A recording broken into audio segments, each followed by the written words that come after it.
Good afternoon, everyone, and thanks for coming. It's really a pleasure for me to be here. I've spent a lot of enjoyable moments in this building at Dizzy's, and now I have to talk. I don't like that. They're always changing it up on me, but I'll try and get through this and maybe communicate a few things. I've been asked to stand before this esteemed gathering of jazz musicians and enthusiasts to say a few words about the state of jazz today. Although I'm not sure what we're all doing here, since Ryan Gosling already saved jazz last year.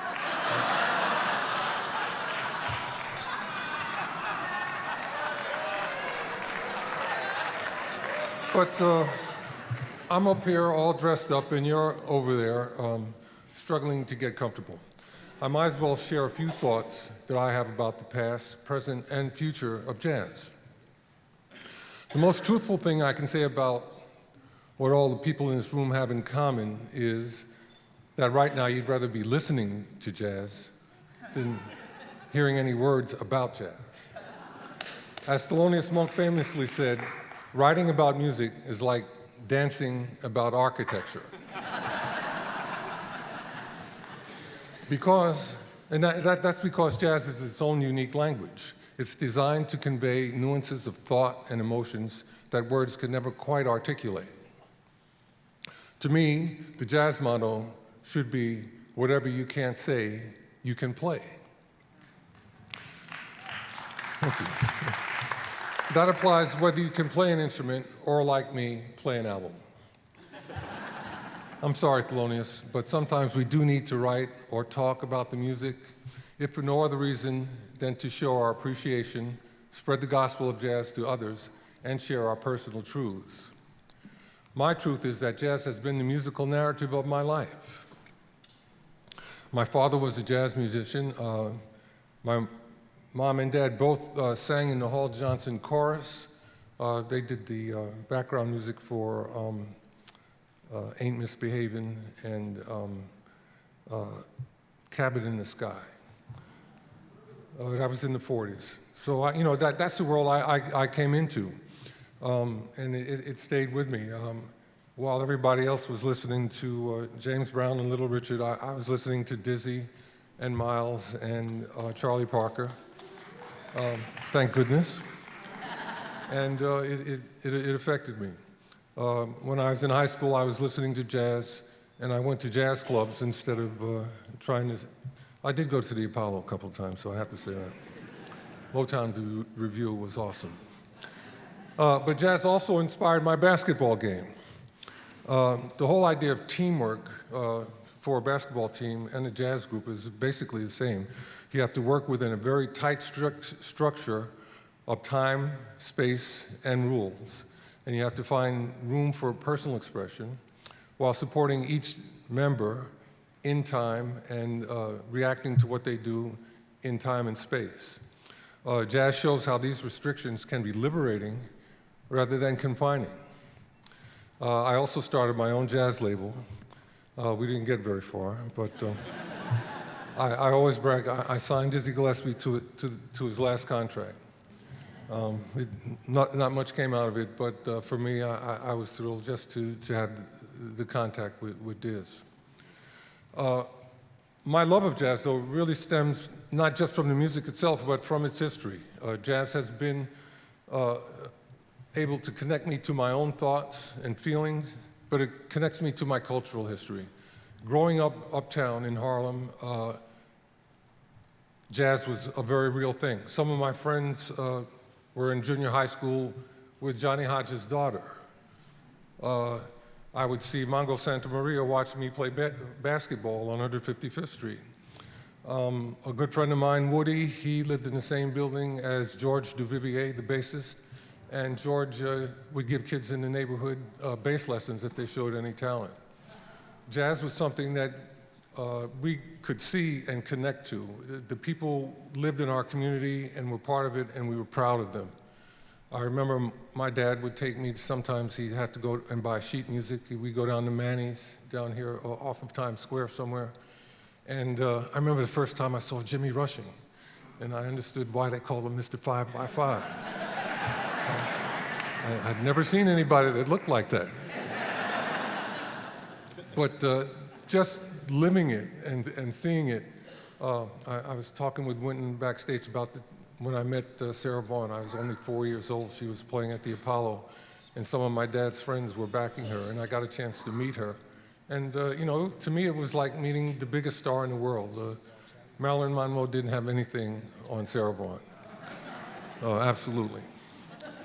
So, you know, jazz it means so much to us in so many different ways. It expresses the hardships, frustrations, rage, melancholy, unity, and hopefulness of our communities. And the hopefulness. Hopefulness is such an important issue there. Jazz was also the popular voice of the Harlem Renaissance. All of the bands that were able to come through Harlem and be heard and capture the imagination of the whole country, they affected the whole world. The James Reese Europe band that accompanied black soldiers in World War I brought jazz to Europe, and it's still there. People like Josephine Baker brought the jazz lifestyle to Europe and also further around the world. There were so many ways that jazz affected our culture and world culture. And it's something that all Americans should be able to embrace and feel good about, because this is all of our culture. We share this. We would not have this if it were not for America and bringing all the peoples of America together. It also called attention to the black writers and artists, giving African Americans more respect as intellectuals and artists. And it changed white perception of black people. Thank you. After World War II, you know, the music seemed to just spread out. The bebop revolution made it quite evident that white Americans liked this improvisational art and could do it. We wouldn't have names like Jerry Mulligan and Dave Brubeck and other white artists that said, hey, you know, that's some very interesting stuff. We're going to try this jazz. So instead of seeing it as something that is divisive, I see it as something that really has continuously brought us together. There was a sea change, of course. After World War II, people stopped dancing and started listening to the music and appreciating its intellect and the artistry. So jazz was really part of our lives in so many ways that sometimes we don't understand. Jazz was the music of the Civil Rights Movement. I think of John Coltrane's Alabama, which was a response. Alabama was a response to the 1963 murder of the girls in Birmingham when they blew up the 16th Street Baptist Church. I remember one of Charles Mingus's tunes, Fables of Faubus, where he is sarcastic about Governor Faubus in Arkansas trying to keep black students from going to school.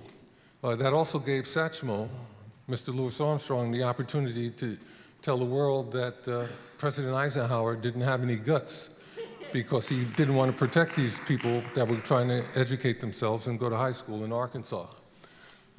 Jazz was right in there. And of course, 1964, we have Nina Simone performing in Carnegie Hall, singing Mississippi Goddamn. So, you know, it's a big reason why we're here today. We're here today to discuss the ways we can share our passion for jazz with the rest of the world and help affect change, because we need to change a few things out here. I don't know, this past year has been amazing, and not in all positive ways, but you know, we have to get on the case. One way for jazz to reclaim its place as the soundtrack is for jazz to reclaim its place as the soundtrack for social progress.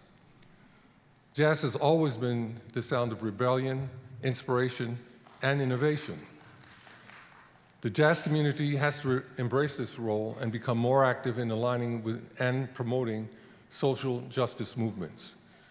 We got to create some social justice warriors out here, and jazz music is a perfect vehicle. Following the inauguration of President Trump, the Washington Post changed its slogan to "Democracy dies in darkness." We could also say that democracy dies in silence. So people need to speak out about every form of social injustice. Just as athletes are taking a stand by taking a knee, musicians need to speak out.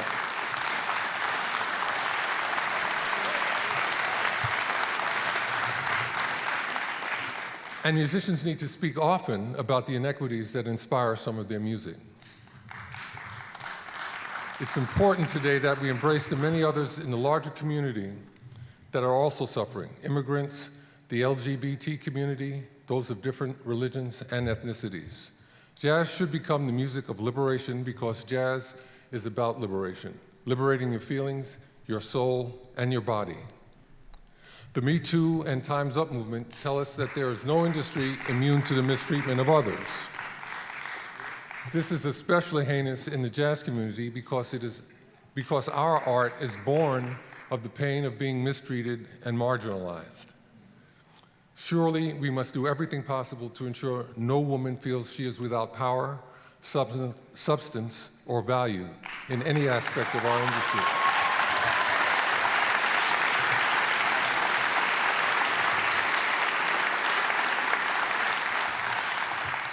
And I know that we can't leave that task up to the goodwill or intentions of the people who are in power. We can't allow this monumental moment to erode. Feel-good moments of empowerment can fade, and people can regress unless we take concrete steps. So we need a formal document that spells out appropriate and inappropriate behavior and the penalties of the latter. Thank you. We need to educate the next generation on the fact that the joys of jazz are greater than those of K-pop and other kinds of music trends. Most courses teach students how to make a living. Art and music teach them how to enjoy life. We need to support more outreach programs in schools, especially since Trump recently proposed severe budget cuts that would eliminate many music and art programs in schools. The Los Angeles Jazz Society does free concerts in elementary schools during the month of February, Black History Month. What we need is a much more comprehensive and intensive program, and a lot of the people in this room can see to it that does happen. It's going to require a lot of volunteers, but we will be bringing joy to the community, perhaps inspiring future jazz musicians and creating a lot of new customers for the music. So I'll leave you with what jazz is to me. Jazz is the perfection of imperfection. It acknowledges the cracks in the sidewalks of humanity, the flaws in the diamonds of our souls, the tectonic faults in our personal relationships, and forges all those discordant notes into something greater and stronger than the sum of those parts. In the end, jazz not only makes us feel better, it can also make us be better. Thank you.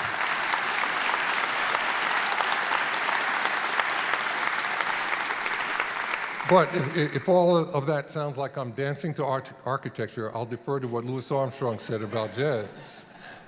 If it sounds good, it is good. Thank you so much, and Happy New Year.